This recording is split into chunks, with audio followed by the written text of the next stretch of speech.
we're live. I'm Bernardo Oliveira, Olympic archer from Brazil. Sorry once again for all the technical hiccups we've been having so far. So many different things acting up on us. I know that all of you want to see Sergio Pani so bad and hear all the experience, all the amazing knowledge he has to share, but we will try to bring him back to you in just a second. For now, we're back here on YouTube. I will be going over everything that is happening in Madrid with all of you. Of course, you must know the format quite well already. This is a watch-along. I'm here to keep you company as you watch all the feed, all the actual competition right here on Archery Plus. So just head over there and you can watch all the competition happening in Madrid as we are starting number 4. I'm sorry. So we will just try to get things stable in this live here on the watch party and hopefully bring back Sergio, maybe the graphics as well. We will see. For the moment, I'll be keeping you company, sharing with you everything that is happening in Madrid as we have Parneet Kaur from India shooting her second 10 in this end. She's trailing by quite a lot of points already in this match. Han Sung-yeon looking quite comfortable so far. The difference between them remains 4 points, and there are only 4 arrows left in this match. It means that Parneet Kaur would have to make up 1 point per arrow, which seems quite unlikely, but she's got to take it all the way to the end. She walks out of the shooting line looking a little bit low on energy, low on motivation, seeming almost like she's giving this one up. As Han Sung-yeon shoots another 10, matches her opponent, both of them shooting 30s in this end. But Han Sung-yeon is really buying her time. She's taking it easy, remains focused, just exchanging a couple of words with the coach over there. Well, want to hear in the comments, how is everything going so far in this live? If you can just let me know whether you hear me okay, whether you can follow things more or less smoothly. I know it's been really upsetting so far today, so once again, I'm really, really sorry about that. And we will bring Sergio as soon as we can.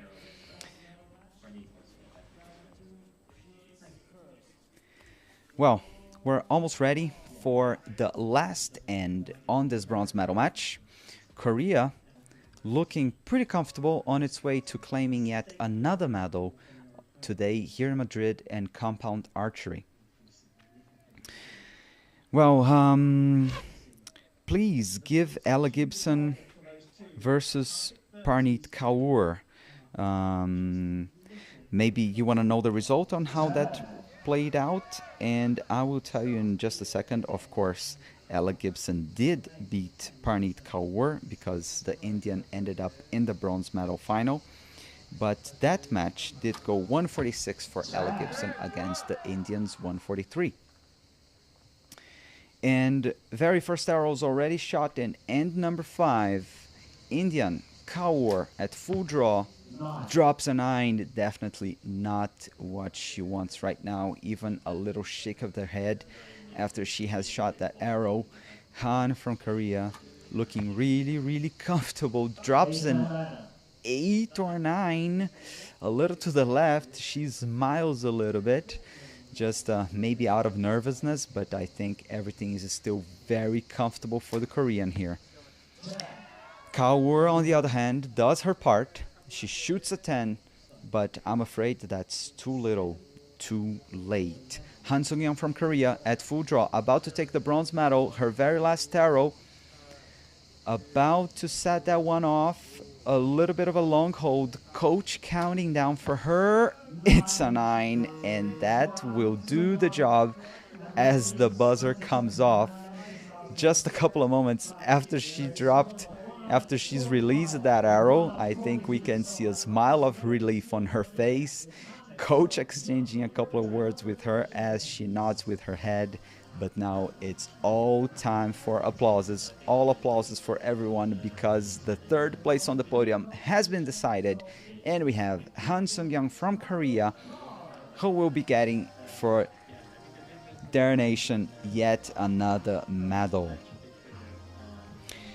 All right. Rakib Udin, I will bring the score in just a moment. Today we're having plenty of problems. The gremlins are all around here, and we're having an issue with the scoring system, the graphics that we usually have here at the bottom and on the side of the screen. So hopefully we'll be able to bring that to you in just a moment. But for the moment, what I can suggest to you is you head to Yanseo. I can share this on the... I've just shared it on the chat here. This is a website where actually I'm following the results here on my tablet. So it is the official scoring system that World Archery uses in the competitions, and this is the way to follow the scores live if you want. And okay, so out of the 4 matches that we've had on compound women, 3 are done. So sorry, I wasn't here to follow all the other 3 with you up until this moment, but we are going to be together for the gold medal match, who's about to start. We can see Ron van der Hoff, the coach with Great Britain. It's his first time working with Great Britain, his first year, because he's worked for a really long time with the Dutch team. He's a former Olympic archer himself, shot in Athens 2004, and is now with the British team after a little spell in Canada. If you did watch the Berlin 2023 World Championships, you for sure saw him in the stands, because who was in the coaching box was somebody else, the team's psychologist. That one really caught some attention. Well, coaches, athletes coming into the stage. Coaches already on their boxes. This is the very last match in this competition in Madrid for compound women. The British team showing up in full spec, in full swing in the stands. We see Penny Healy with that blue grayish hair, Thea Rogers, but also Indian supporters here to support their girl, and that is of course Venom. This is an amazing match, the kind of match everybody would love to follow, and it's about to get started with Venom from India shooting first. Jyoti Suretka Venom at full draw with her red bow, matching her cap, shoots a 10 just below. She looks up to the sky, maybe just looking at the conditions. We are having cooler and windier, okay, maybe not windier, but the cooler conditions today here for these finals after a scorching week as Ella Gibson clips the X line. That would have been 11 just a month ago, but we're back to regular scoring. They're tied 10-10. I really think that the breeze is giving the archers a break. But, well, that really doesn't match the fact that Venom has shot a 9, now up left.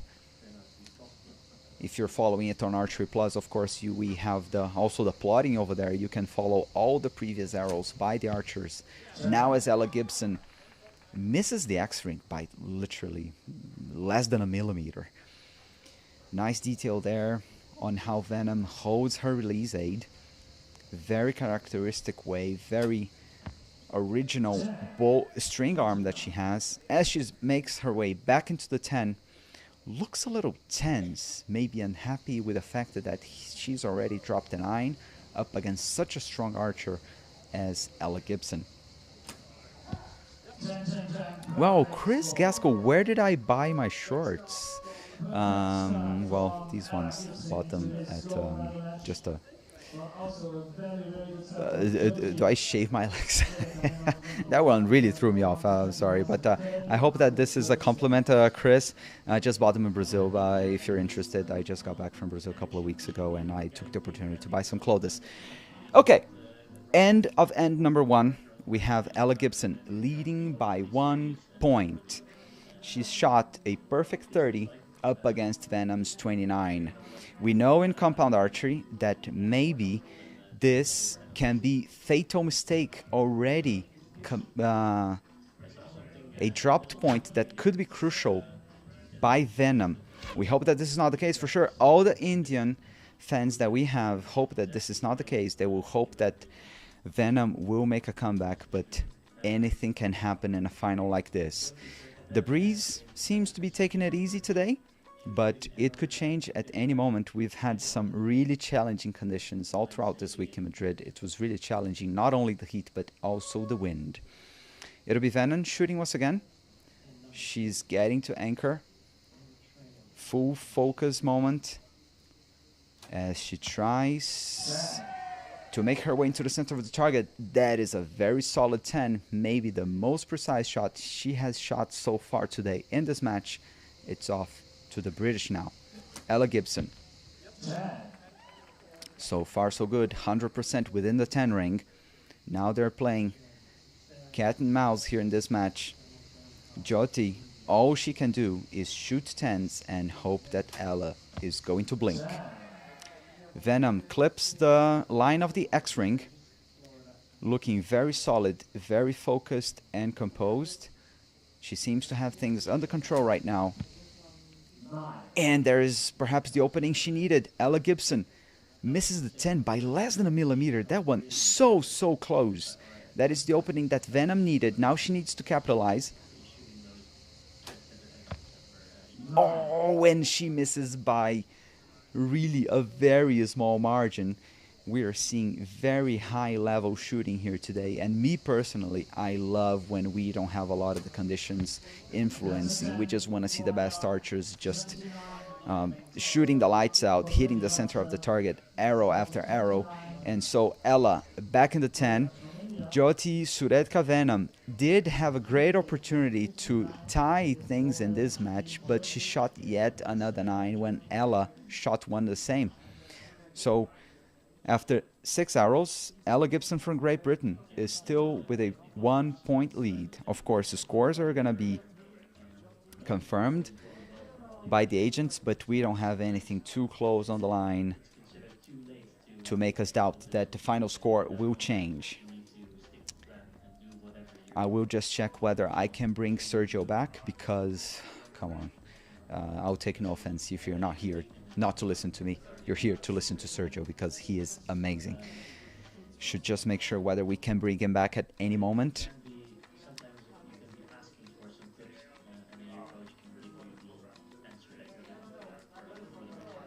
And so I take the opportunity to share with you once again, this is a watch party, this is a watch along. I'm here to keep you company as you're watching the actual competition here on Archery Plus.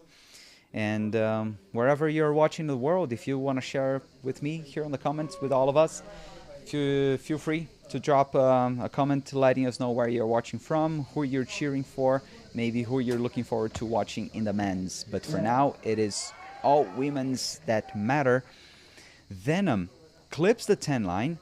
That one nearly made her lose yet another point. Maybe she just gave a few clicks to her sight over there, as Ella Gibson is on fire.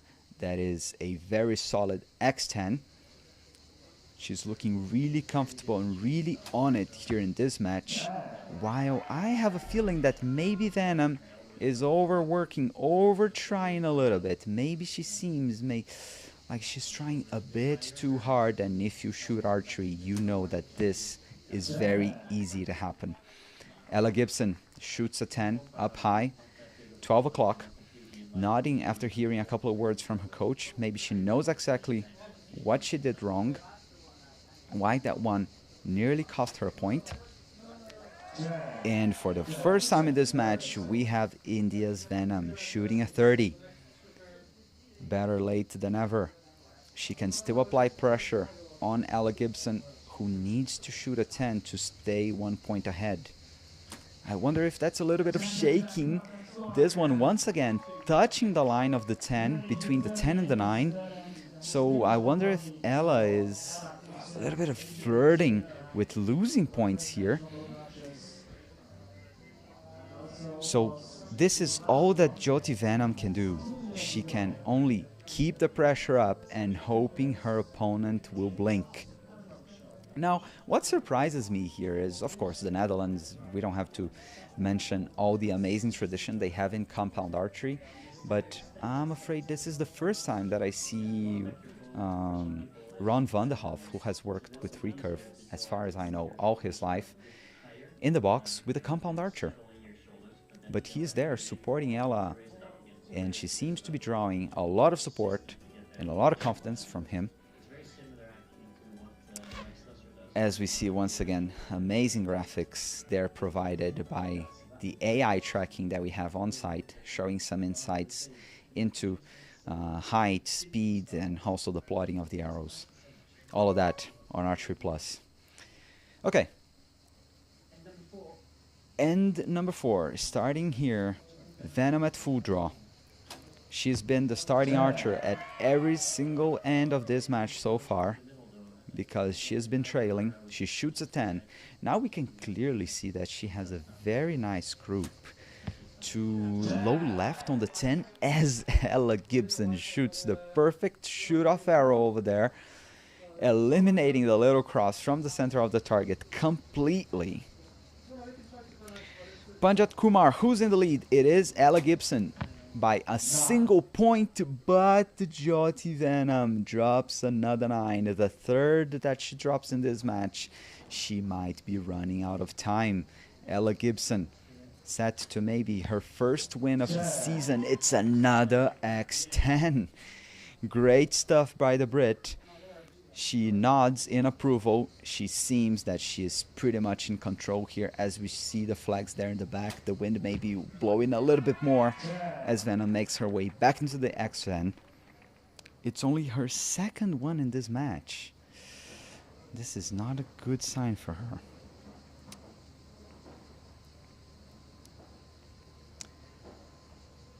Ella Gibson full draw. It is another 30, the fourth one for her in this match. What was a 1-point lead coming into this fourth end now has become 2, and this can be an unsurmountable distance for Venom going into the fifth end. She will need nothing less than 30, and still she will need Ella Gibson to drop 2 points. Of course, this can happen. You stay in the game until the very end.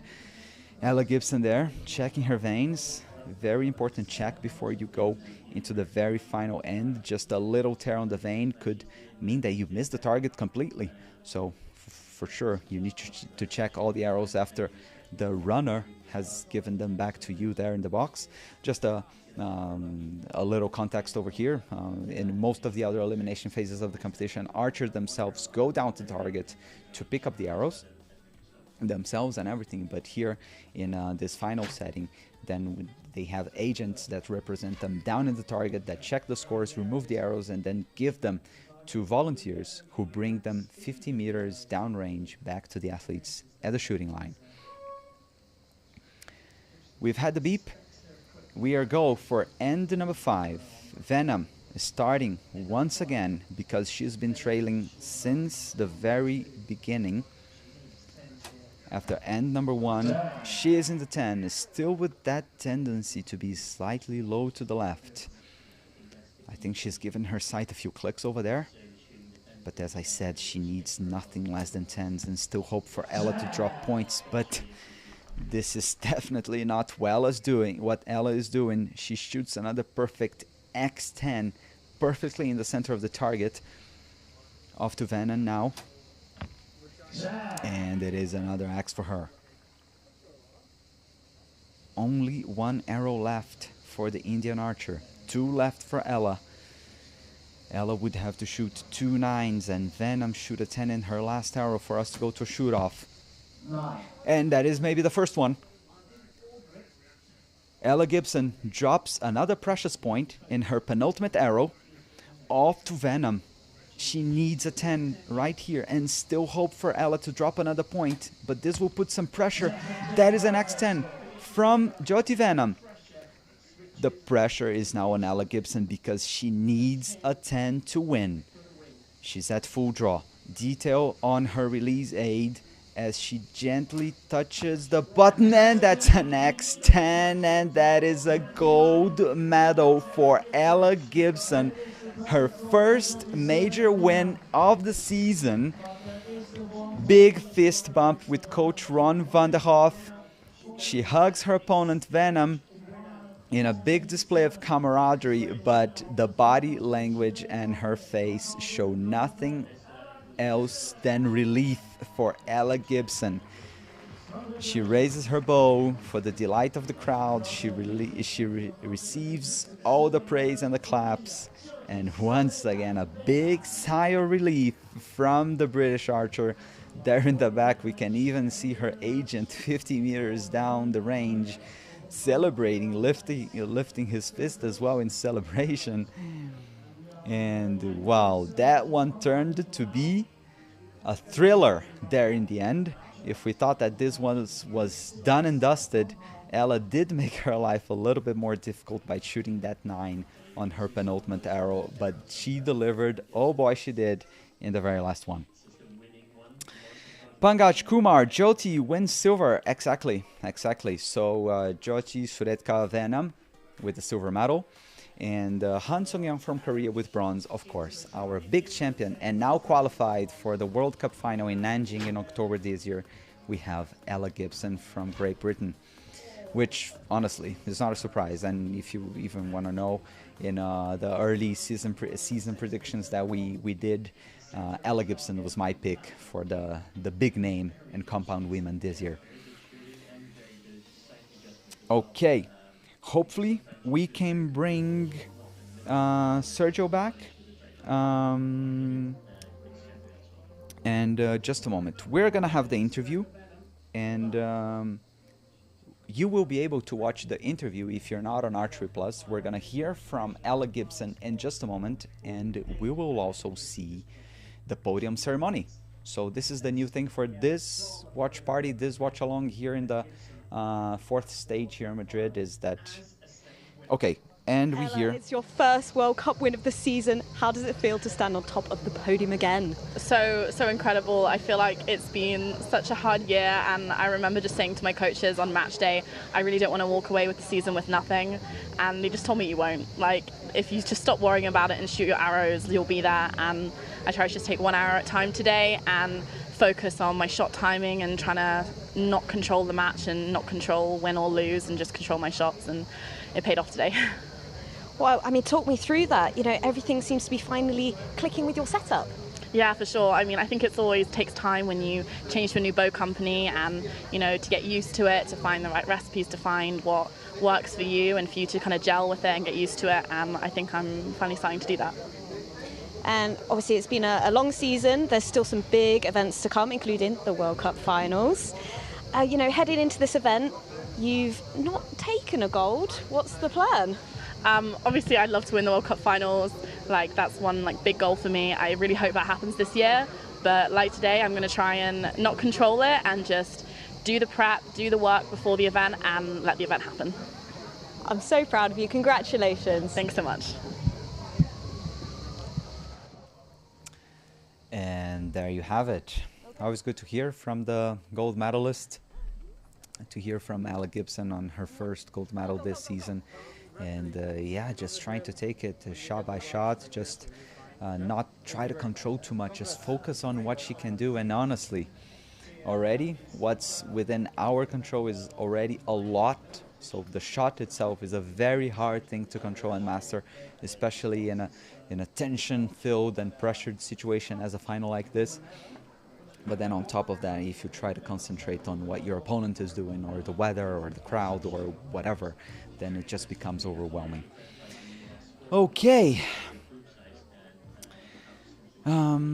I hear, unfortunately, that we're still struggling to bring Sergio back. We're still struggling with the connection with him. We're going to keep on working on that.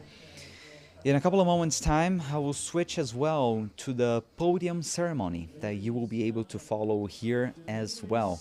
You can watch it, of course, on Archery Plus, but I will just switch it over here, and you can see your favorite athletes receiving their medals, and of course the winner as well, receiving that beautiful Herbelin watch.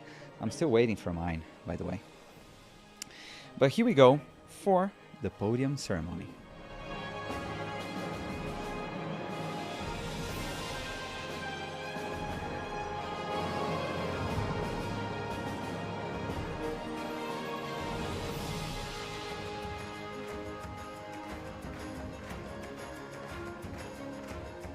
Medals will be presented by World Archery Executive Board Member Carina Olsson. Gifts will be presented by Spanish Archery Federation President Vicente Martinez. Arbelin Watch will be presented by Arbelin Spain distributor Javier Guerrera.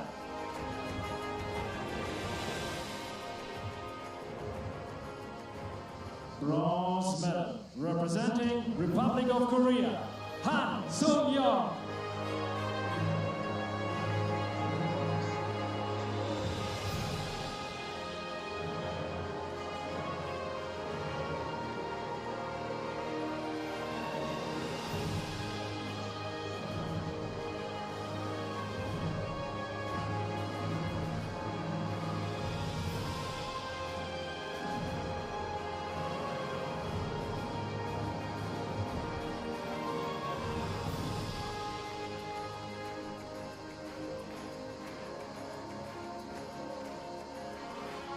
Silver medal representing India, Jyoti Sureka Vena.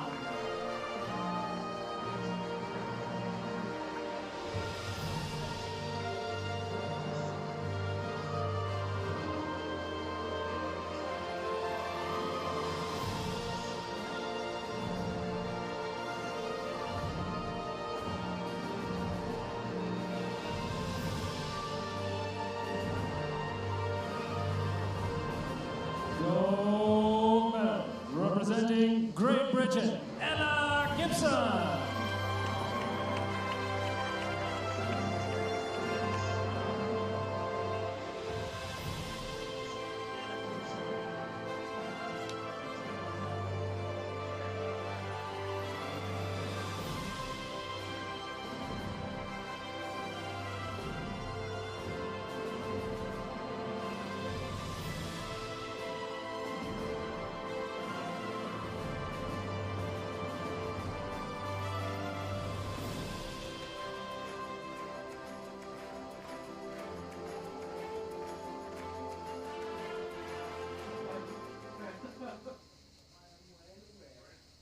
Ladies and gentlemen, for those who can, please stand for the national anthem of Great Britain.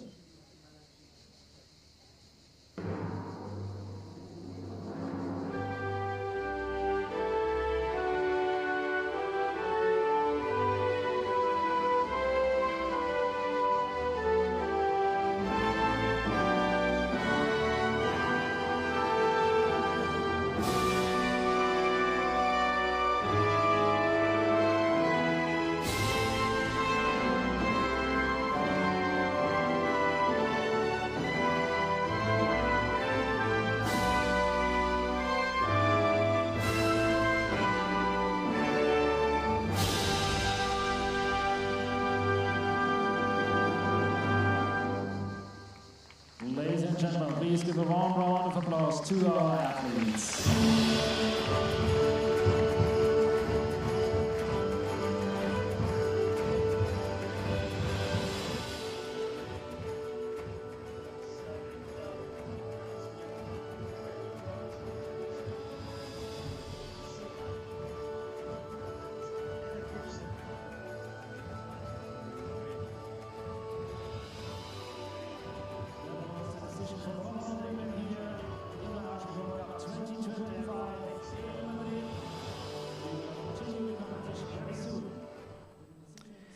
And we're back. There you've just had it. Han Sung-yeong from Korea taking bronze with the Jyoti Sureka Vena from India silver, and Ella Gibson. Yeah, Ella Gibson taking gold for Great Britain. Still trying to bring back graphics, both graphics and Sergio Pani. He's still on hold, hoping to be here in time for the Compound Man individual. Thank you so much for joining this watch party. Thank you for joining other times if you know the format. And if you did, you know that usually we have graphics and we have a guest. We're trying to have a remote guest this time, which unfortunately for the moment we're having issues with it, and the graphics as well. So gremlins all around, making our life quite difficult over here for this watch party. But still, I thank you so much for being here with us, for joining me for joining everyone in this watch party as I keep you updated to the best I can. In a couple of moments' time, we're already gonna have the compound man being lined up in the arena. But I think it is quite fitting for us to remember very quickly who are then the other stage winners and how it's looking in terms of the qualification for the grand final that will be in Nanjing, China in October. We've had Andrea Becerra winning 2 stages this year from Mexico, which is super remarkable and strong. We had Andrea Becerra winning in Central Florida in April and also in Antalya last month, while in Shanghai in May we had Madhura Damagaonkar from India. So maybe we'll even have 2 Indians shooting the grand final in Nanjing later this year. But if we look at the standings, then we have also in very strong position as well to make it to the grand final Mariana Bernal from Mexico, maybe Alexis Ruiz, Han Sung-young.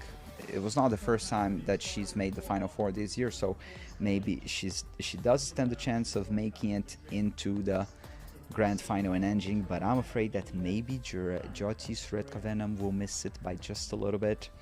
Remains to be confirmed. We'll have confirmation in just a couple of moments' time. But okay. Gabriel Hyunk. I think they need to change how to show the game. Camera behind the player and Will seeing the arrow traveling to the target.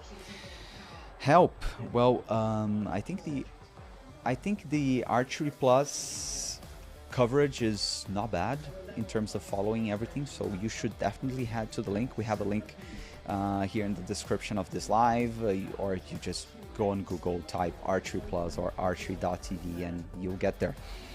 Okay, I hear Sergio's back. Let me bring him. And oh, I'm here. It's a much better for all of us. And there he is, ladies and gentlemen, Sergio Pani. You're back. I hope this time we won't have any issues. Sergio, do you hear me? Yes, I never lost your voice, and I follow all the matches. So I want to congratulate with Ella Gibson for the winning, and also for I think quite sure that Jyoti qualified for the final with this silver medal. All right. I couldn't hear Sergio. I would like to know in the comments whether you guys could hear him. Sergio, do you hear me? First place. Yes, clearly.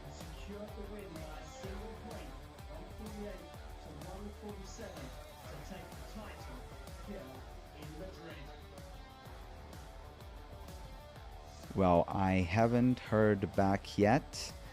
At least connection seems to be more stable in terms of image here. But if you could just say something once again. We do have the time to test this connection here before we start with the men. I can say that, again, that I follow all the matches for the female, and I saw the great result of Ella Gibson. She deserved this final, winning the stage.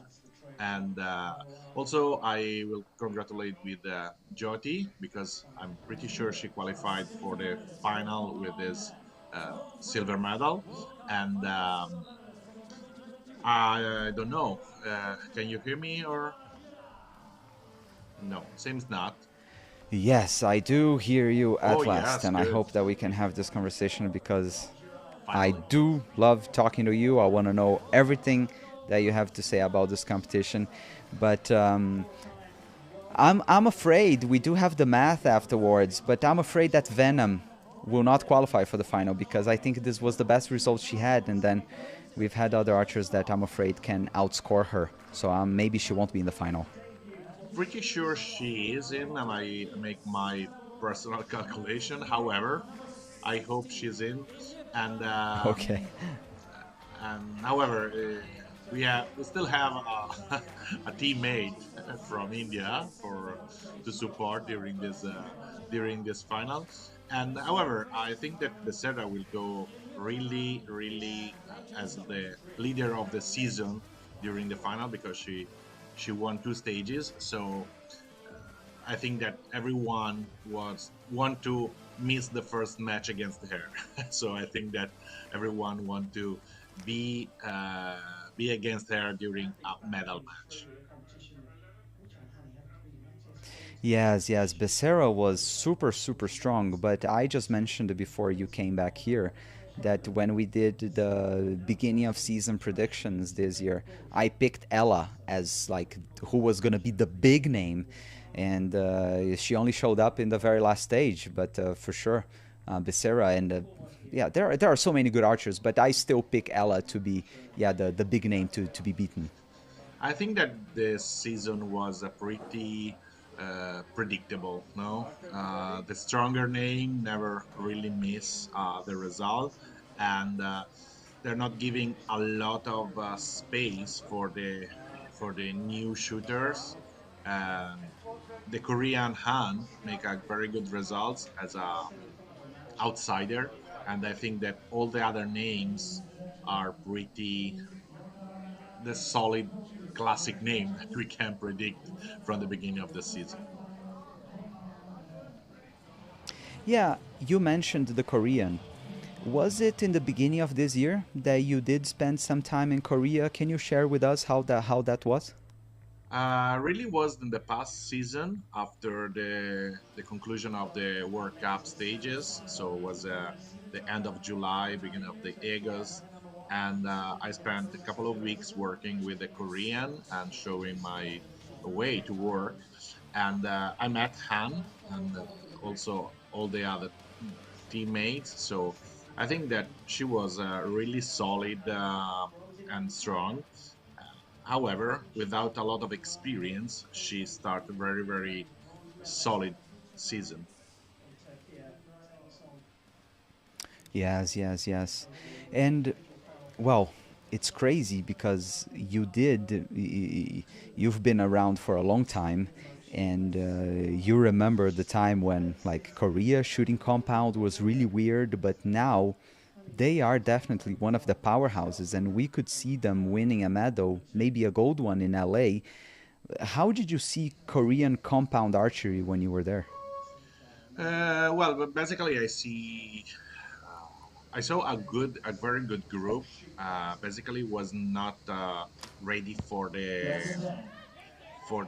qualification, so only the team working very, very with no pressure on. So not, I didn't test under pressure.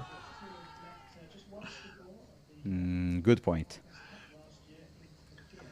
So they start. Oh yeah, so we have the very first arrows. We have here a new face in the final fours, which is AJ Scott from Great Britain. While Emir Khan Haney from Turkey did have a very strong outing last time out on home soil in Turkey, as he is now trailing by 1 point. Is his first appearance in the World Cup finals, but it's not a new name because who is following the compound, also the indoor, already saw him in the King of Archery finals, and he showed a very good competence and confidence on the final field. There is a very interesting article on the World Archery website about he is talking about his change of mindset and how it helped him made it into the final four, like just staying really positive in his game. And so what I find interesting is how we had already seen him in the outdoor circuit shooting really strong in the mixed team with Ella, but now he just made this breakthrough individually. It's not so strange. A lot of athletes start to be a little more confident with the final field when they start to walk into the final field, even if it's not with the individual but is with the team. And since the introduction of the mixed team, uh, I can see that athletes was more able to make practicing on the final field with the mix and team. Absolutely, absolutely. Much needed experience he's had. We're about to start end number 2 as we have it all square 29-29. Nobody with a provisional lead for the moment. And we see the detail over there of Emirkan Hane's release that it's a wrist one. It reminds me of how you shoot because. Yeah, but in your case, it wasn't 100% wrist release, right? Exactly, is a opposite mechanism. So it's releasing when you open the pressure on the thumb, but not when you press. So it's a depression release. But in this case, we have a classic point of view of Turkish shooter that they prefer to have a solid control of the moment of the shot. So they are very, very focusing on the moment of the shot, working with the index. This is really a good point when the field is tricky, so with wind or some strange condition that you have to manage in that moment, but basically are not giving a uh, super control during a match like seems from here this one. So not very windy and not very tricky field. Yeah, well, for the moment, because we did hear from everyone there on site that, oh, now we've just seen Emirkan Hane dropping an 8 to the right. It was a very So, fast yeah, shot, maybe very conditions fast shot. are becoming trickier now. Yeah, but we heard that all throughout the week it was really windy there in Madrid. It Yes. was complicated at some times. But since we're talking about release aids, there is something that I wanted to ask you, which is release aids, they can be really sensitive to temperature variation, right? Yes, basically yes, but you have to consider that releases are in your hand. So your hand is protecting this kind of problems. In this case, also the mechanism of the index release, so the wrist is giving really less problem in this kind of situation. So it's not very vulnerable to the temperature variation. Okay, okay. I'm mentioning this because in Madrid we had a scorching heat all throughout the week, temperatures near 40 degrees, and even we had a longer break than we usually do in between the morning session and the afternoon session. Actually, the afternoon session was more like an evening session. Actually, Yeah. also especially to avoid the peak temperature of the day. But then now today, thankfully for the athletes, it's a little bit cooler. But then I wonder, yeah, the difference between how the whole equipment was working throughout the week when it was hot and today when it's actually a little bit cooler. This could be a problem for the countries that come from not very hot places. Not a problem from India and from Turkey for sure, because the season is really hot in that places. Yeah. Oh, yeah. And okay, now we already 2 arrows into this as well. That's a very nice group by AJ Yeah. Scott, even nodding his head like feels he's pretty much in control of this. And Hane with a much needed 30 to try and come back into this match. Are very very next to each other, so you can see peculiarity on the groups on the target faces, and seems that the Scott find a solid way to maintain the middle, the center of the target, even if a couple of mistake left and right, seems that he is able to maintain the center. One thing about AJ Scott that caught my attention and I wanted to ask you is I looked it up before this stream started. He is 1 meter 93 tall, so he is a really big guy. He really stands a head above everyone else. And can it be an issue when tuning the equipment because he might have a very long draw length and maybe a big bow? Does this pose a tuning issue? I can see, I can say yes in general, because you have less less way to solve some issue that you can have on the during the tuning, but not in this proportion. I can see Scott is tall and has a long draw length, very two big shoulders, and I think that is he has not any trouble in making tuning on his equipment. Yeah. All right then. Well, for sure, if he did have an issue or tuning, he did sort it out because he's shooting Yeah. at an amazing level. As we begin end number 4, 6 arrows left in this match. AJ Scott, I think maybe there was one of his arrows that we were wondering whether it clipped to the line or not, but still he has a 2-point lead as we see Hane shooting a perfect X10. Yes, but with a little problem. Everyone was able to see that he was not really confident with the moment of the release. He taking a little step back or bouncing on the trigger, like we can see. But he was able to manage. Yeah. For sure, you were in a match and maybe you were struggling a little bit with your shot. How would you work your way around an issue with confidence or the shot during a match? It's very difficult taking back confidence during a match if you lost, because short time and a lot of athletes are not able to be so present, so ready to change the mindset during a match.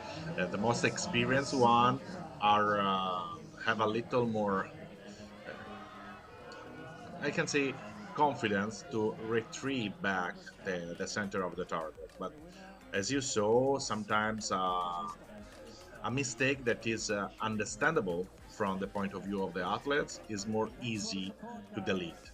Uh, Sometimes when you see open eye or something like scared face after the shot, means that athlete was not ready to see the impact on the target. So this is more difficult to delete.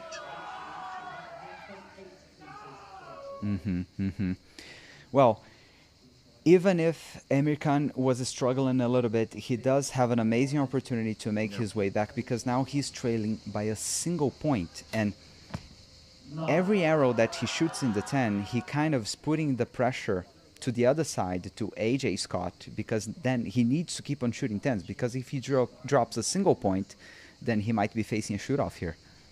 Here we're classic talking about open doors. So we need that Scott maintain his the door really close.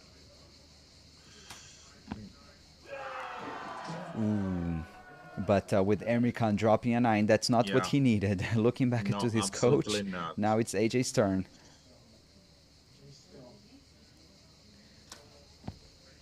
Off to the Brit, who drops a 9 as well. So Emir Khan maybe stays alive in the match.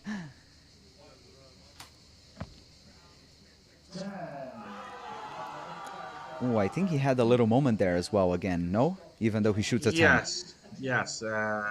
It's the Scott face that is not giving a lot of... Okay, this one, yes. Before, you see the face was not really... it was not scared, but was not really understanding the shot. You see, the Turkish guy find a very good confidence, and now we need to see.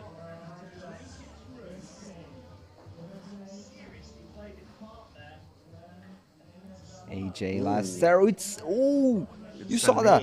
Ooh. It's a top 8. It's an 8. Oh, so not even a shoot-off. It is the Turkish archer who qualifies for the gold medal final. AJ Scott let this one slip in the very end. Oh my goodness, Sergio. From one up to one down in a single hand. Scott was this already managed top 9 beginning of the match, so Absolutely not what Yeah. we're supposed to see. Oh my. He did let this one slip in spectacular fashion. I think he's gonna be really upset about this one. He seemed in I think control yes. all throughout, so now it's the Turkish archer heading to the gold medal final.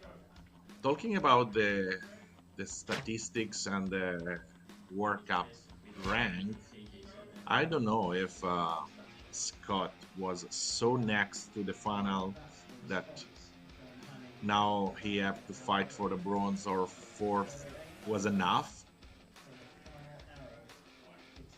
Let me check that. I'll try to check this information right away. But no, he's quite low. He is 20th in the World Cup So ranking. So yeah, he will need to get any points. he was here just to see if was able to won because here is the last card.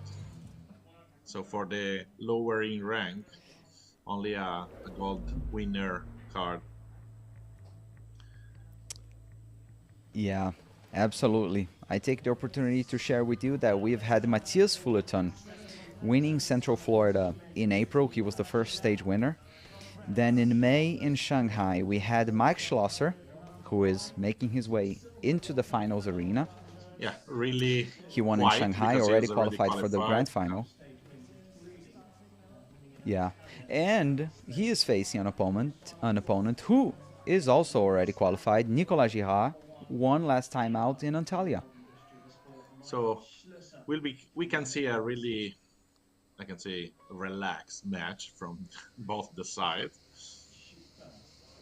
Something Yeah. that the Turkey, Well, I think, is thinking about that, no? Because he will match against someone who's eh, already a stage winner. yeah, that's a good point you've just brought up. In one semifinal, we had the two athletes that were still fighting for that qualification for the final. But then on this other semifinal, we have two guys that are already qualified, and now they're just after another good result. Mike Schlosser, who has won so many times, so this is going to be yet another one. But for Nicolas Girard, it can mean only his second stage win. Yeah, I think we can see that Girard has a little less experience, but just because he arrived uh, later, not because his potential is not enough to win against. Yeah, I'll just look up how old he's 25 Yeah. against Max Schlosser's 31. So yeah, he is quite a new name in the senior scene. I did interview him when he was here at the World Archery Excellence Center for the Swiss Open last year, and he did have a good result back then. Just missed on the podium, but now it's nice to see him shooting for a medal at a World Cup stage for the second time after having won the very first one. As we just have the end of the first end, Mike Schlosser with 30. Nicolas Girard from France has already dropped a point, might be trailing by one, and he does it, shooting an X10. So Nicolas Girard from France trailing by a single point, and because he shot an X10, I want to ask you, Sergio, what did you find of last time out in Antalya with 11 scoring? Well, really, I love that idea. I started talking about 11. I think more than 12 years ago, also for indoor. And Okay. personal, I think that it will be very, very nice. Also, the matches changed so quick the direction from winning to losing that a couple of points advantage is not really enough. Yeah. This was also my impression when I was watching last time out in Antalya. Was if somebody was, let's say, 2 points ahead, you know that this didn't mean anything because No, 2 point swing could totally happen in just a couple of arrows. we already saw in the last couple of matches and in female side also nine against the Knicks a couple of times. Now is only 1 point, but during the X as 11, are 2 points, and 2 points during a match could be a lot, especially on a single arrow. Yeah, and and afterwards, as we see, both Mike Schlosser and Nicolas Girard starting end number 2 with 2 10s, so still only 1 point between them. But I saw Stefan Hansen. He made what seemed to be a very interesting point. He said that in compound these days, a lot of bad shots can still be a 10. Yes. While to shoot an X, you do have to get it really right. So for compound, I think it's really, really interesting, the 11. We can see right now, for example, in this match, both the level, both the archer has a level that usually they have good shot into their X ring. The 10 is a mistake. The 9 is a big mistake. So there is a difference evaluation of the quality of the shot. And right now, even if you shot a couple of 3 X's, as you saw from Mike Schlosser, and is only 1 point more from Girard. Yeah, and I think this end from Schlosser, it would have been a 33. It would have been 11, Yes. 11, 11, and would make the points difference much, much bigger up against Nicolas Girard. I remember that Nicolas Girard, he won gold in Antalya with a very comfortable lead, and then I think if it was the old scoring system, maybe he would have won by a point, or it would have been a shoot-off. So it makes a world of difference. Nicolas makes a very, very strong indoor season during the winter. So when he approached to the outdoor season, he was really confident about the quality of the shot and the equipment. So this is not unusual. Every time we open the season in the outdoor, we can quickly see that the name that was very good in the indoor season still on the top of the rank.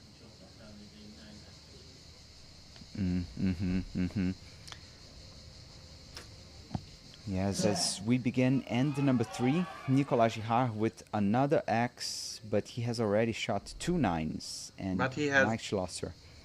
He had now no 10s. So he had no 10s for Nicolas Girard, all X's or 9s. Yeah, exactly. Yeah, this is what I see here right now. Yeah, he has the same number of X's as Mike, so 4 X's each. Okay. But now the difference with Mike, he 10. shot 2 10s and Nicolas 2 9s. Yeah. And what do you make of Schlosser's technique? It seems to me it's a little bit quite unusual, very, very unique. But I can see that it's not unique. It's basically it's personal. It's built on a little backing technique that we saw in the past. Before Mike Schlosser, the most important athlete that started to use this backing technique was Rio Wild, that made the history of archery. And Mike Schlosser started with his personal configuration of the technical position, and he started to build a very good mindset on this technical proportion. He is very solid, and this kind of shot is really easy to see. That is a good point indoor and outdoor both.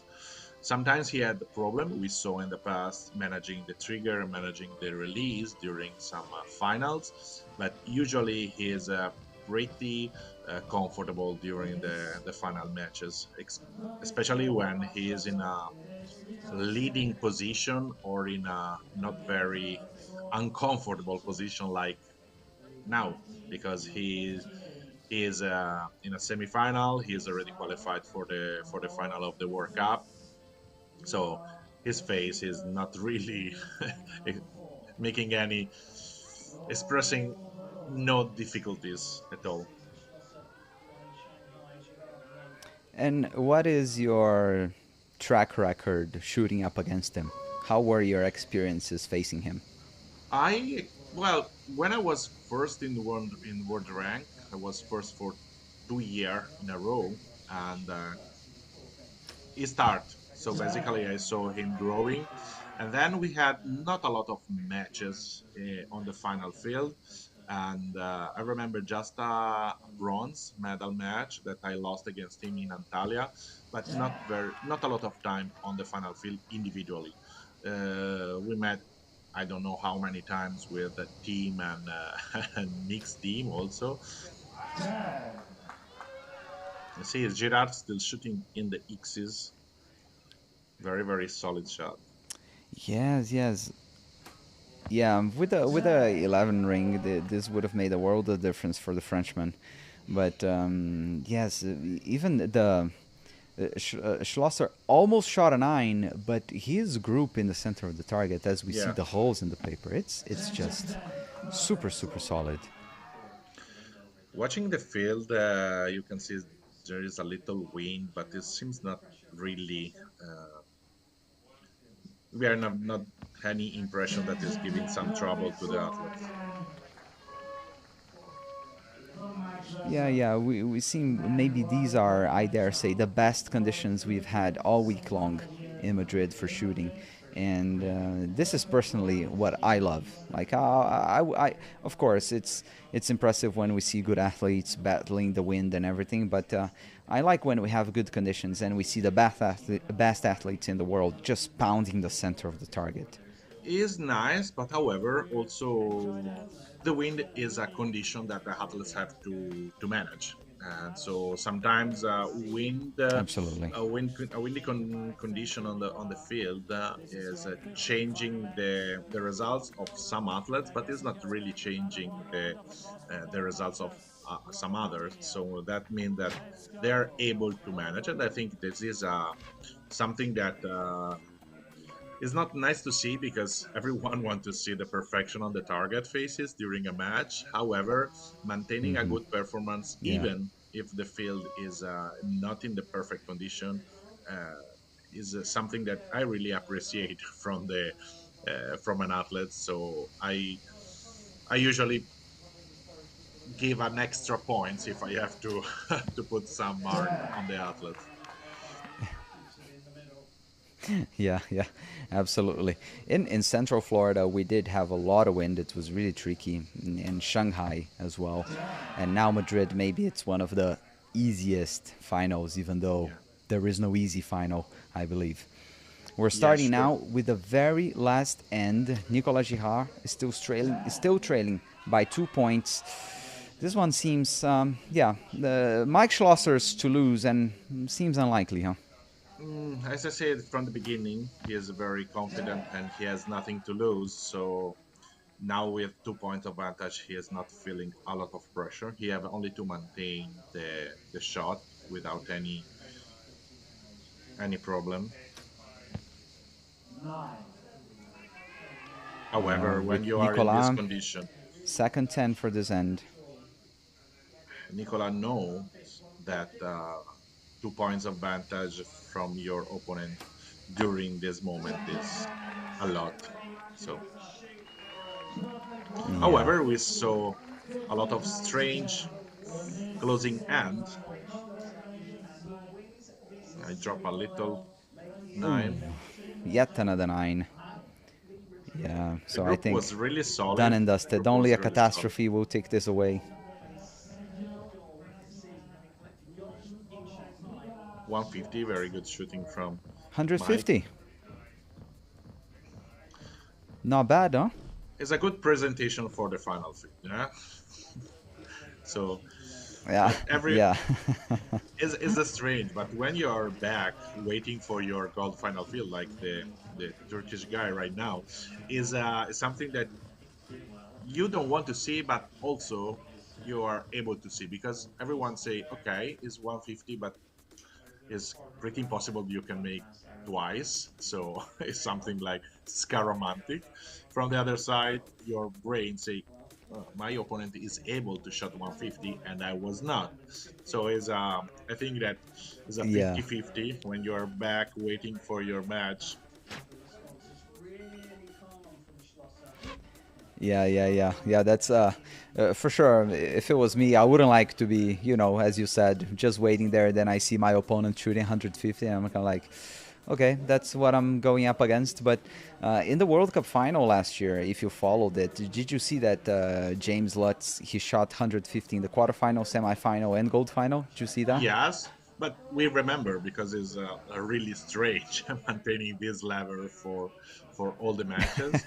And I also, in my career, in the beginning of the 50 meters matches, I remember that I qualified for the gold final with I think 149, 149, 149, 150 in semifinal, and we was in Wroclaw, and I Uh-huh. remember clearly was.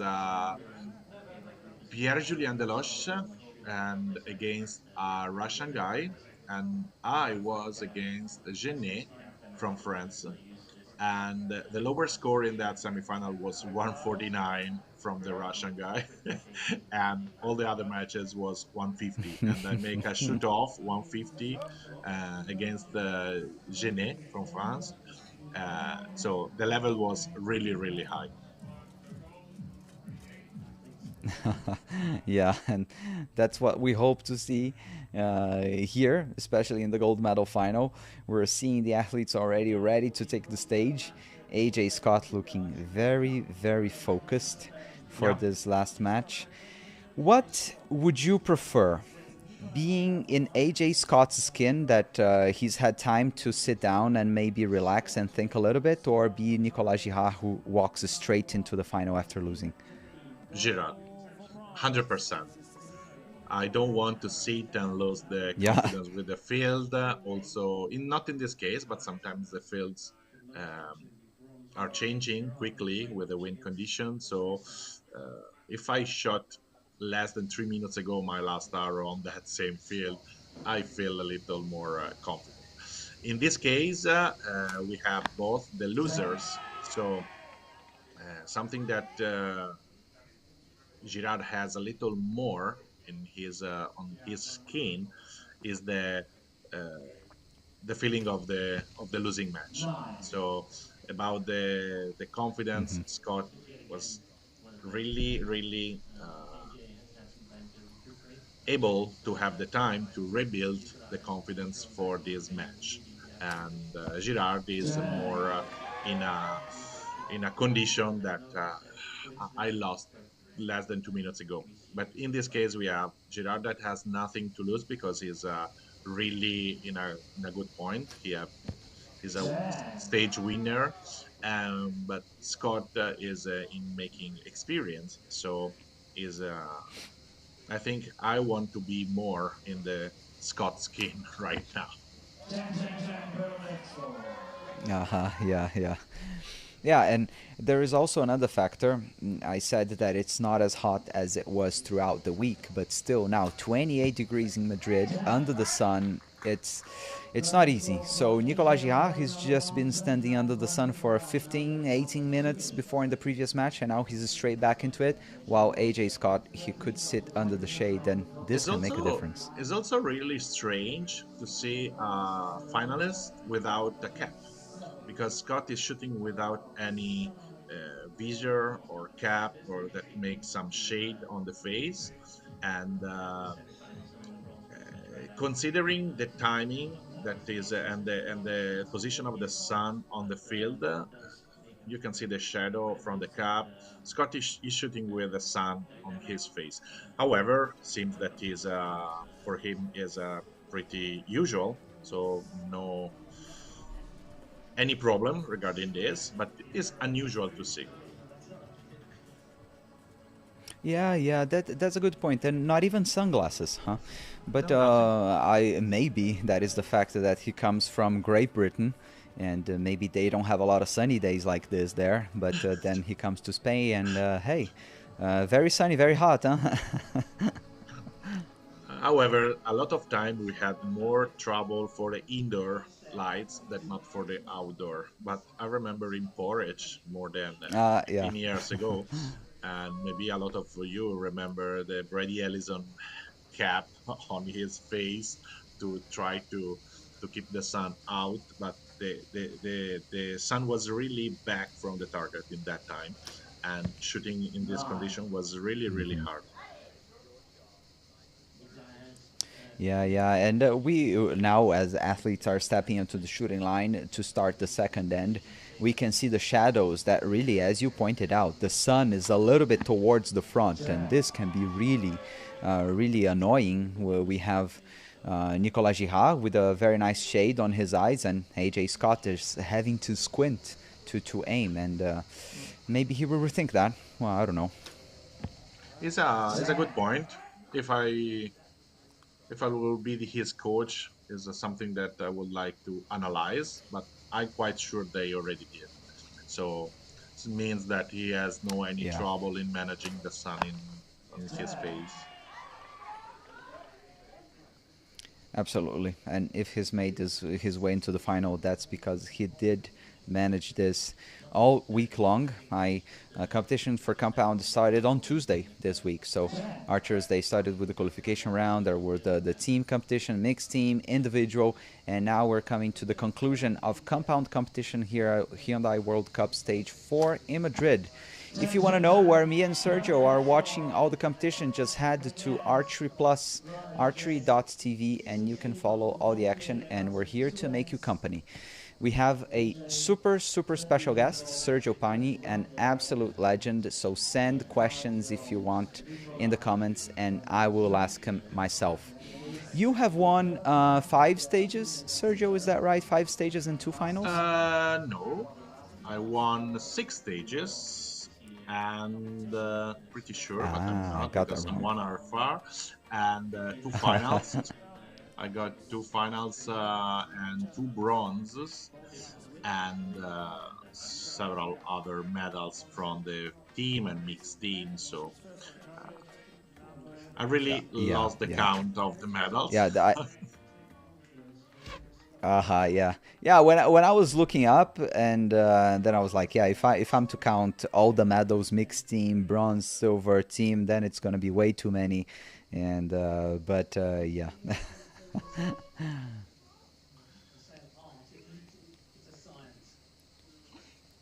We are getting ready for end number 3. And this time, just like in the semi-final, AJ Scott is really strong with 60 up against Nicolas Girard with 58. But we have seen this happen already, which was AJ Scott shooting really strong and then losing it there at the end. How do you think, if you were the coach, what would you say to try and avoid this from happening again with the British archer? Nothing, because I think that the most important is that the athlete is believing in himself and has the opportunity to register and understand everything regarding this moment. Be part of the match from the coach side is not really something that I love. I prefer that the athletes are present during the match, are ready, they can understand. So be there just because if they need something, but not be part of the match. Super interesting and wise words. I take them. I agree 100%. We've just had AJ drop a 9, so provisionally only a single point lead. That's good news for Team France as Girard shoots his last arrow in this third end, and it's a 10. It is his first 30 in this match, putting some pressure on AJ Scott.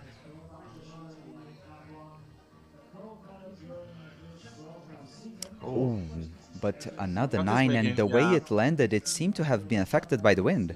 Yes, if you see now the flag are really making some movements and start to be tricky. Yes, absolutely. So it'll be about who can navigate these conditions fast enough. But you were saying, as a coach, not try to be too active there in the match. But then in perhaps helping read the wind. This is maybe where the coach can Yes, have a more yes. active role, no? Especially if the wind is moving left and right, left and right. So during the moment that the athlete is aiming, the focus is on the target, and the perception on the body could be something, but the really the field can say something else.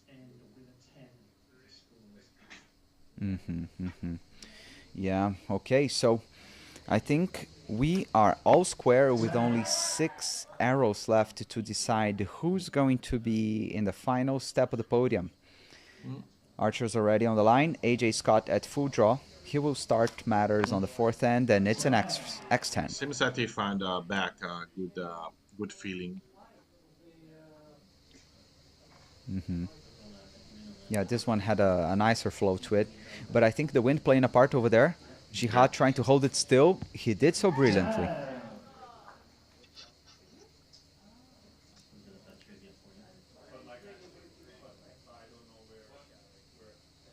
Solid shot. Oh, yes, and he seemed to have found his form once again.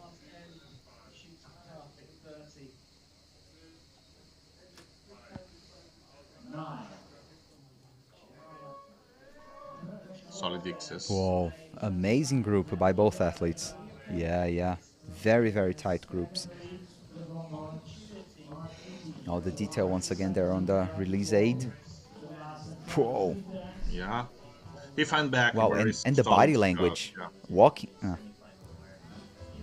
Yeah, the body language walking out of the shooting line is like, he's got this. Yeah. And Jihad just dropped the point.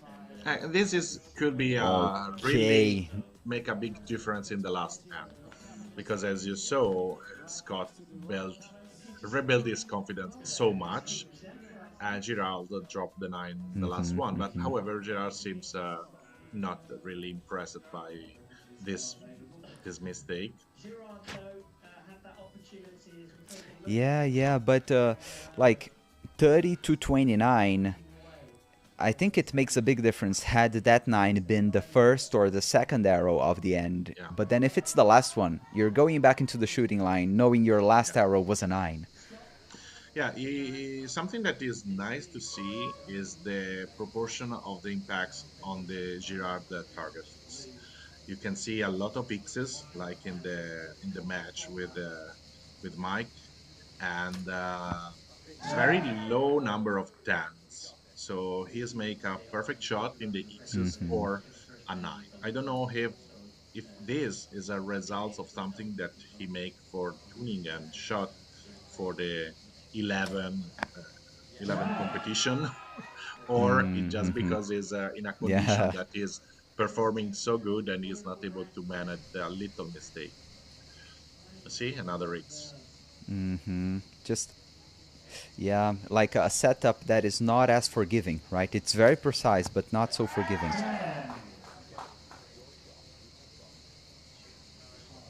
AJ Scott, his very first arrow in the last end. Yeah. It's an X10. Maintains his provisional 1-point lead. Big sigh over there. Basically, Scott dropped only big 9s in the third hand. The other one was a really solid group. Another X from Girard. Yes. Solid once again by the Frenchman.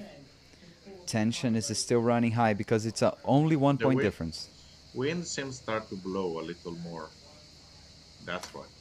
Same hole before. Oh, yeah. You see? Yeah, exactly. Now Exactly the same spot. Yeah. Weak shot. And he puts the pressure. Pressure is on. Girard find a very small window of timing to shooting outside the wind. Scott is aiming, maintaining, good, very good. Okay, we can so finally see a shoot off. First one of the day. Time. Yeah, exactly. This is what we want to see. How did you have a constant way of going into a shoot off or every match was different, or you had every shoot off I do this? the shoot off is another rules. Shoot off, you have to take your risk. You have to find the perfection, even your feeling is not. So you have to put your consistency in the maximum level, and you have to not having any single doubt regarding your shot. Usually, I prefer to shot first because the condition of the first give more uh, to your opponent. Someone is thinking that shooting first give to the opportunity to your opponents to feel your mistake, but I have to think about me, not about my my opponent. So I want to shoot a good arrow quickly Yeah. without any trouble, and then give more pressure just in case to my Yeah. opponent. And statistically, shooting first Yeah. is a little more risky, but if you make a good 10, is a solid way to win. Statistically, that means nothing Yeah. because And single match we have not to check statistics. that's right. You and your engineering background, thinking statistically. Now, AJ Scott, full draw. He will be shooting first. Bronze medal at stake here in Madrid. Drop low 9. Sure. However, he was Yeah, happy not about. what you would like in a shoot off. Yeah, off to Girard. Whoa, whoa, whoa. Difficult, very difficult to beat. Was a very solid X. Yeah, what a shot that was. We say Well, this. in the We say end, hit the our spider when you yeah. shot shoot off and Well, you touch the the inside X. You say that you hit the spider. yeah, he missed the spider by maybe less than a millimeter over there. It I was a think it, very one very one good of the shot. leg, one of the leg of And the spider is gone. he'll take it. That'll be enough for winning. And we were having that theory that maybe something in his tuning was optimized for the 11. Well, it paid out in the good moment, huh? Sure, sure. However, if you see his match as a really high number because he has I think 9 X's, only 3 10s and 3 9s. However, by the way, Scott also has a good number of X's, so the match was really high highlight. Yeah, yeah. I'm counting here. Nicolas Girard, 9 axes, and AJ Scott 8.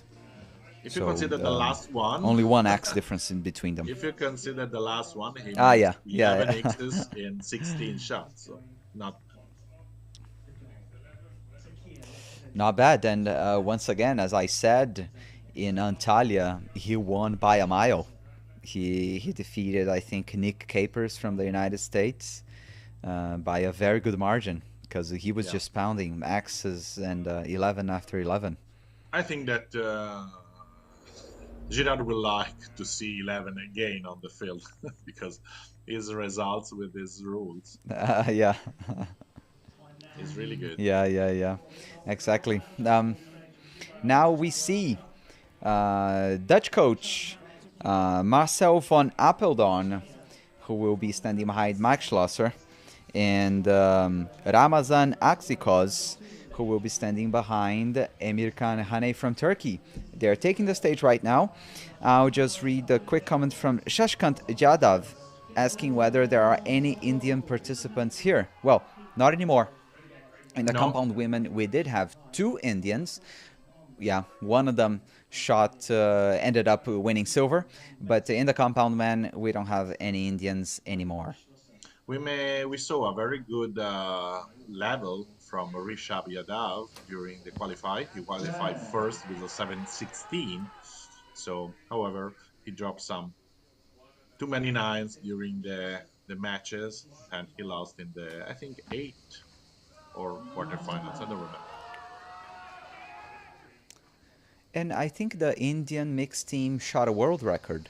or no? Yes, yes, because Rishabh shot a 716, while Jyoti Venom shot a 715. So they shot a new world record with Wow, mixed team. super amazing. Very first arrows being shot in the first end here to start matters in the gold medal final. It is a 10 by Max Schlosser and a 9 or maybe a 10 from Emirkan Haney from Turkey. Max Schlosser hasn't dropped a single point today so far.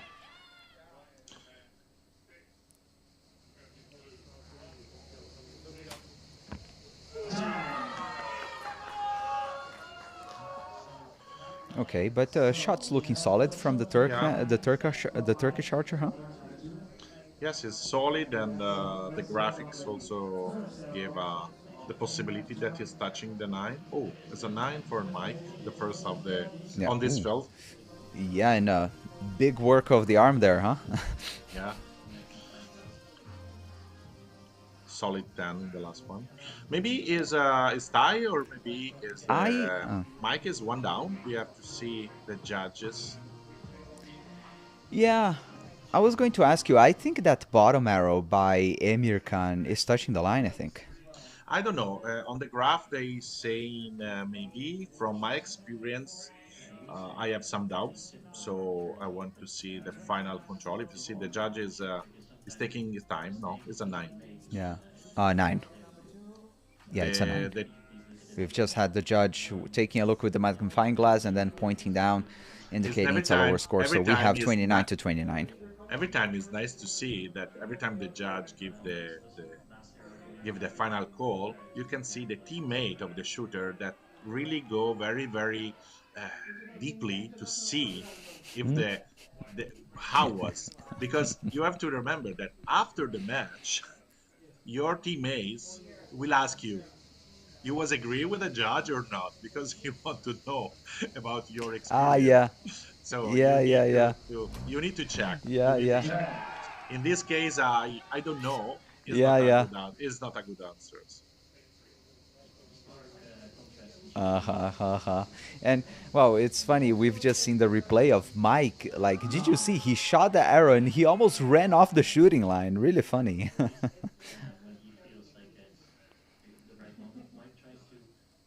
Okay, we're starting end number 2. 29 all across. Max Schlosser, I think, clipping the line of the X ring. Back at it.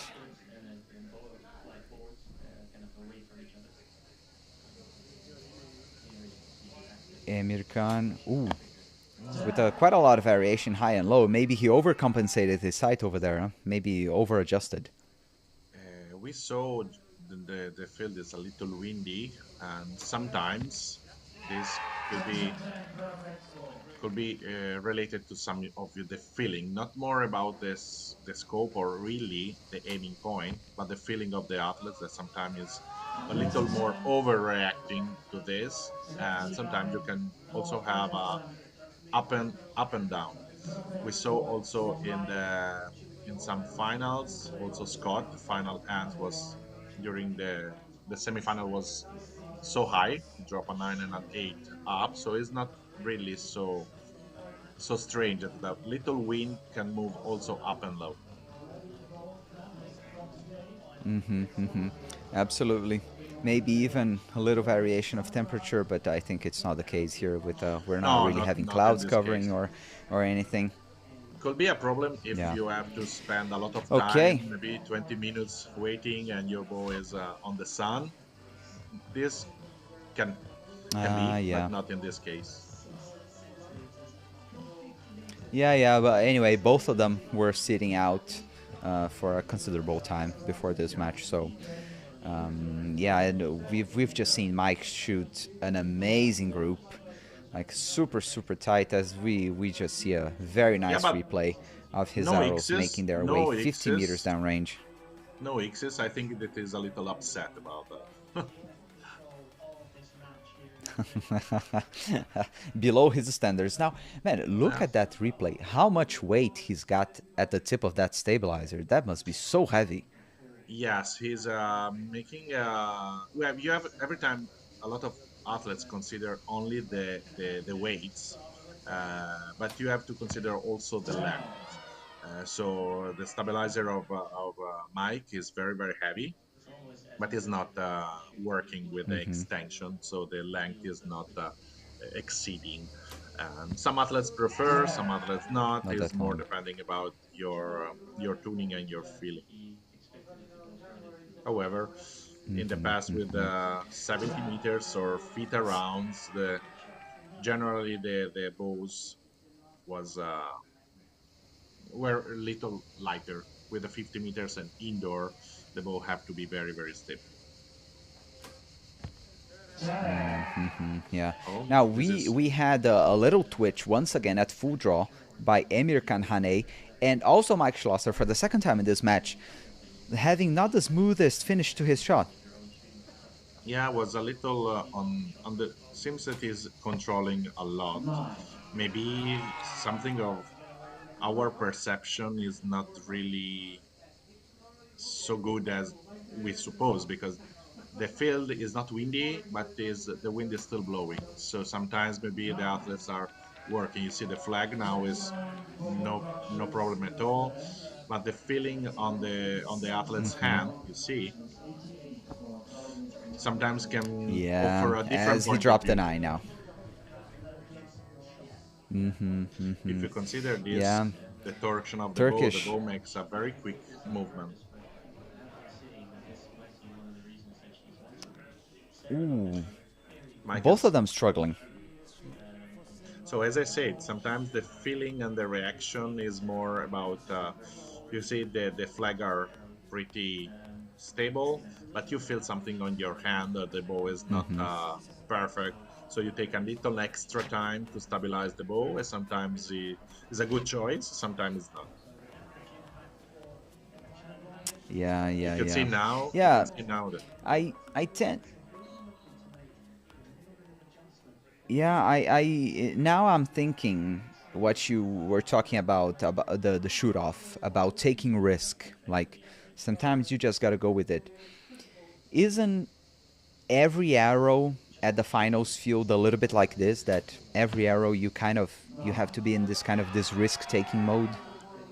if you suppose that is a risk, means that you are not very confident. So in this case, taking the risk is A more good point. comparable to how far is the risk from you. So it's quite the opposite way, you know. Taking the risk means that is a possibility of mistake, but is nothing that an athlete during a final want to see. So your eye have to be completely full of the 10 and you have nothing more than the 10 in your eye.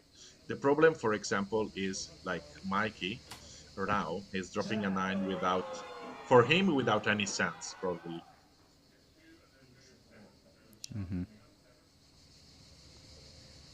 Yeah, But both athletes started with a 9. Clearly, conditions are not easy now. no, the condition is But go ahead. changed.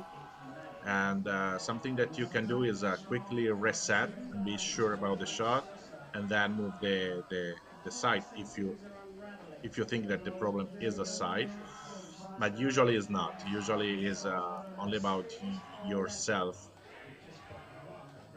finding back your rhythm Like the is really yeah. important. However, Mike is open a lot of doors during the last two hands. Now they are tied. Yeah. Yeah, he has dropped 3 points over the Yeah. last 6 arrows, over the last Remember what I 4, s- to be remember honest. what I Even said at though, the first hand about the Turkish teammate. In the end of this match, the Turkey uh huh, want to know if for him was a 9 or not. Even the uh huh, judge say uh 9 huh, yeah, because his decision yeah, is uh huh, 100% sure.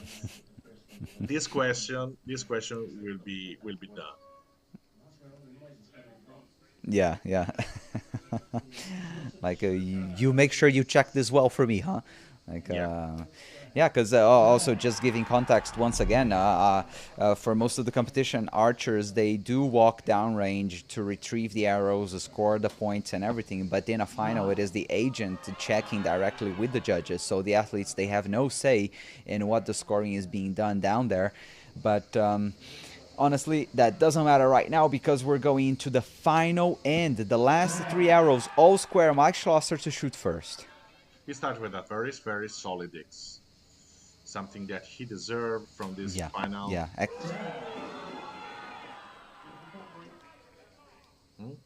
Oh, and 9. that might be too costly. Maybe, yes. However, the field give different feedback, so we have to wait. Solid shot. Solid time also. Schlosser. It's looking really smooth. Really nicely directed. Came back in the X. Last 2 arrows. Very last 2 arrows. Schlosser's Like last it's a one. really, really solid shot in the X. Oh! Yeah. Good match. Cracker of an arrow, Great and goal. he takes gold. Yeah.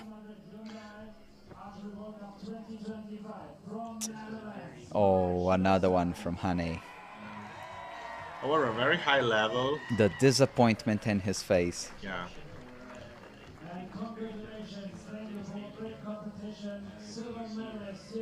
Wow, this one was well deserved. We see Mike Schlosser there raising his bow, doing a #1 with his hand, showing I'm the #1 for the 2nd time this season. Daddy Schlosser, who has a 7-week-old baby Luna. Yeah. How fatherhood impacted you and your shooting? A lot. A lot, because at the beginning, yeah, it's nothing more important than you on the shooting line. And then in a while, something more important arrived. So everything changed. Your perception, your life is completely different. And move out from your house, going in competition, start to be more difficult.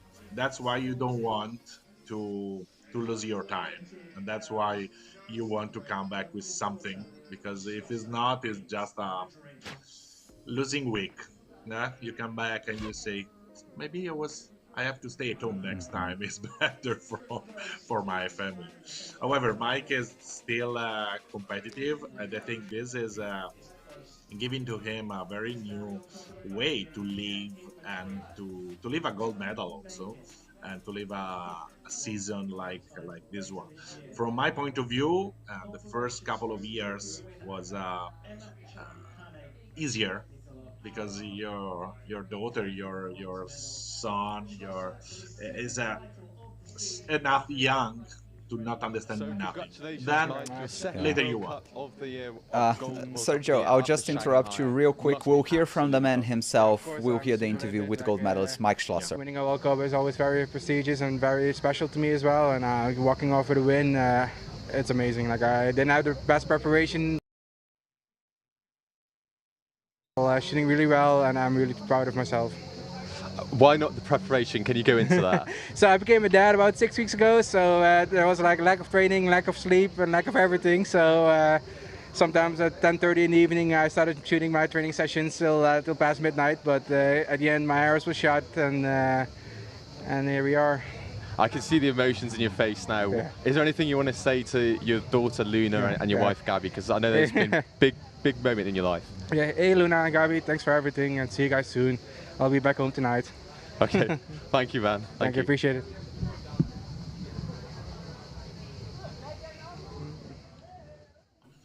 And this is what I said exactly. Is the Oh, and feeling is there we had it. Him match. mentioning his baby there. Yeah. So the feelings during a final, after you have something more important to come back home, is a completely different. Yeah, and he is back home tonight, so can quite envy that. You know, the European athletes are very, very happy if the competition is in Europe because it's easy to move, easy to come back. I'm sorry for the Asian and for the US, but Europe is for us is easier.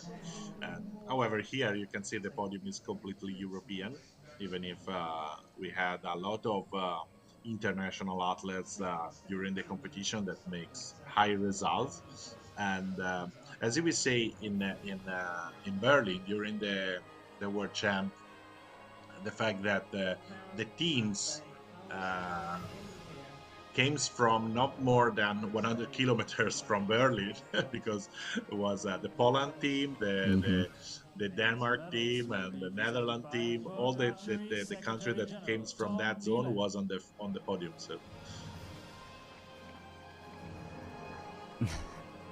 And talking about the podium, I will cut now that we can show here with you on our watch party. We can see the podium ceremony, and you can see your favorite athletes receiving their medals. And I believe you will still be able to hear us. Let's see how that will go.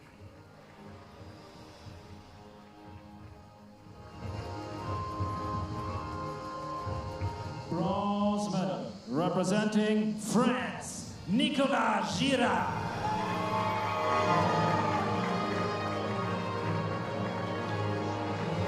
Nicolas Girard, our previous winner, who won gold in Antalya in a very commanding way.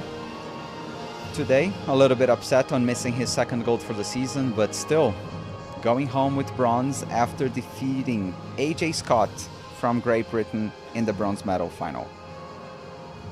Silver medal representing Turkey, Emircan Kane.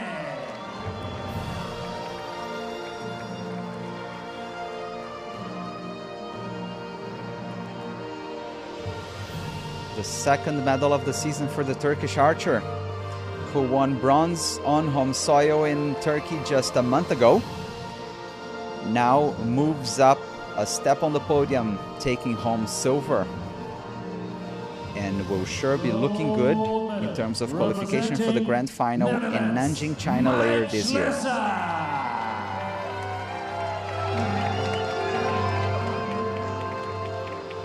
But the big name, once again, there he is, Mr. Perfect.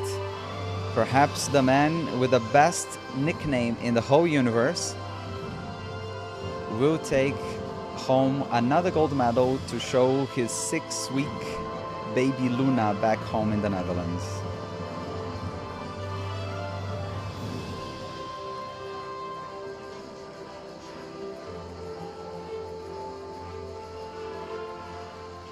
Ladies and gentlemen, for those who can, please stand for the national anthem of Netherlands.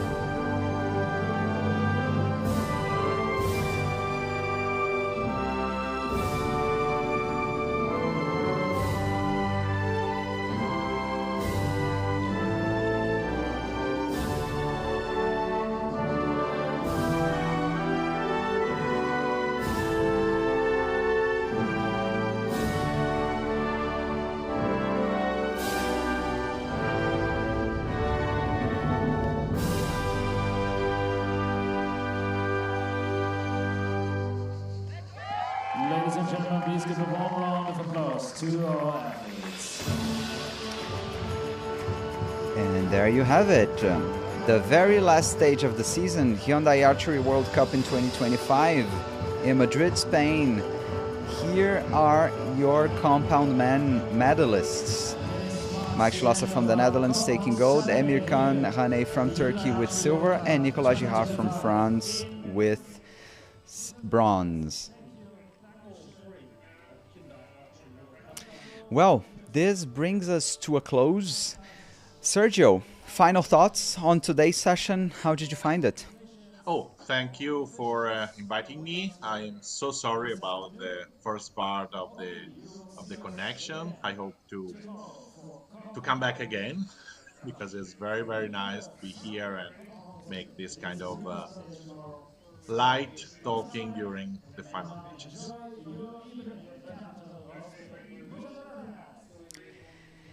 Yeah, well, thank you so much for joining us. It was an absolute pleasure. I've had the opportunity of talking to you last time out when with my own personal podcast, but I really enjoyed watching this with you. I apologize to you and all our viewers for the technical hiccups we had. It was really a complicated day here. We didn't have the usual graphics that you are used to seeing in other watch parties, but I thank you so much for sticking with us. Thank you so much, Sergio, for answering the call, for being here with us. Everything you say is so interesting. It's really cool to see how you see things, and I'm looking forward to seeing you again and perhaps welcoming you for another watch party. See you next time. And just before we wrap this up, what are your next challenges? What are you up next in archery? My next challenge is first is my first season in the last 20 years that I stay home, spending time with my family and for myself. So this is for me a really different season. 20 years ago in 2005 I was in Madrid for my first World Championship, and so this is my first season that I was taking a little break from the field, but I will come back. I have different interests on the field, and from here to LA 2028 you will see. Yeah, wonderful. Well, I hope you enjoy your summer with a much deserved family and time for yourself. So I hope you have a good time. Yes, maybe I'll call you up for Gwangju, Korea, the World Championships. Yeah, and this is the end of the regular World Cup season. We'll be back with the World Cup circuit in the grand final in Nanjing, China in October, from the 17th to the 19th of October. But before that, as I told you, we have the World Championships in September that will be in Gwangju, Korea.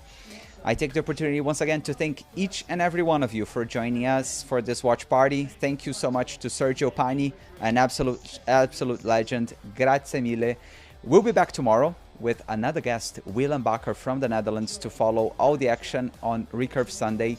But for today, that's it for us from now. Thank you so much, and I'll see you tomorrow.